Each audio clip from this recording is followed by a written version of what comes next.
Nous sommes le jeudi 28 juillet 2016, vous ne regardez plus vraiment la télévision.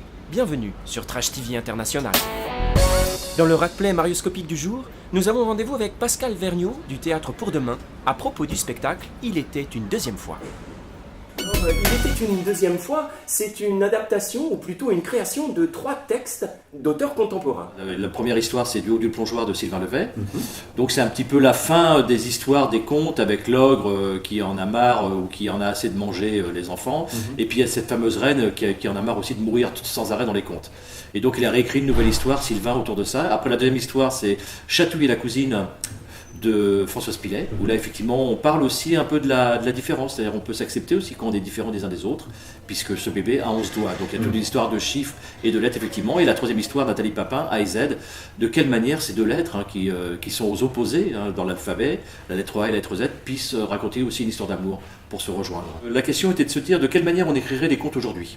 C'est pour ça qu'on appelait le spectacle Il était une deuxième fois. Des histoires un peu coquines parfois. Oui, ben c'est bien aussi, je pense qu'il faut aussi qu'on raconte un peu la vie, et la vie c'est pas forcément lisse, donc ça peut être aussi coquin. Comment se fait le travail entre vous, metteur en scène, et un auteur, et les marionnettistes sur le plateau? Alors là c'est un peu singulier, puisque là c'est une commande.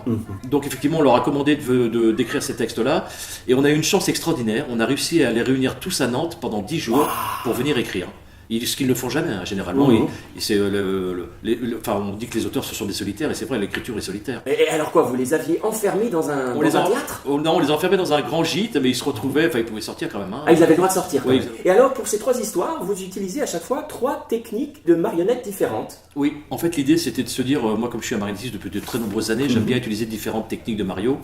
Et dans la première, effectivement, c'est des marionnettes un peu classiques, on va dire entre guillemets, plus portées. Comme histoire, en quelque sorte. Comme histoire aussi. La référence. La référence est classique. La deuxième, c'est effectivement, c'est l'espèce de grands pantins un peu déjantés, avec des très très longs, qui sont un peu démesurés.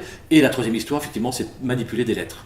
Une manipulation de lettres sur un grand cahier blanc. Sur un grand cahier blanc. Puisqu'à chaque fois, donc, on a aussi 3 univers, 3 espaces de décors, de scénographie différents. On a 3 espaces de jeu, et je crois que c'est indispensable pour pouvoir bien serrer les 3 histoires. Parce qu'elles sont ensemble, mais elles ont chacune leur vie, c'est ça qui est important. Et vous, Pascal, comment en êtes-vous venu à la marionnette? Ah là là, alors moi j'ai commencé, j'avais 13-14 ans dans une maison des jeunes. Où je faisais partie d'un atelier théâtre, et on fabriquait des marionnettes, on allait jouer des spectacles dans les écoles, à l'âge de 13-14 ans, et après j'ai rencontré en 1980 les gens des marionnettes de Nantes. D'accord. Et j'ai commencé mon travail de marionnettiste à cet endroit-là, sur un travail, ce qu'on appelle empirique, sur le tas, avec un maître de marionnettes qui s'appelait Patrick Gray. Très bien, eh bien merci Pascal. Merci à toi. C'était Raoul Lala en direct du Grenier à Sel pour Trash TV International. Bon ben voilà Pascal, ça s'est bien passé finalement, non? Bah oui, tu vois quand...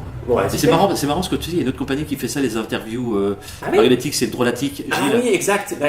Alors pour tout vous dire, c'est un petit peu là-bas que mon assistant là a effectivement repéré le concept. Enfin, avant Drôlatique, il y avait aussi Kermit. Il y avait aussi, Oui, c'est pas très original. Bon, c'était des gens de showbiz. Oui, voilà. On reprend ses traditions. Pascal, est-ce que tu t'applaudis? Allez, ciao. Et bon courage pour la suite. Ouais, merci à toi.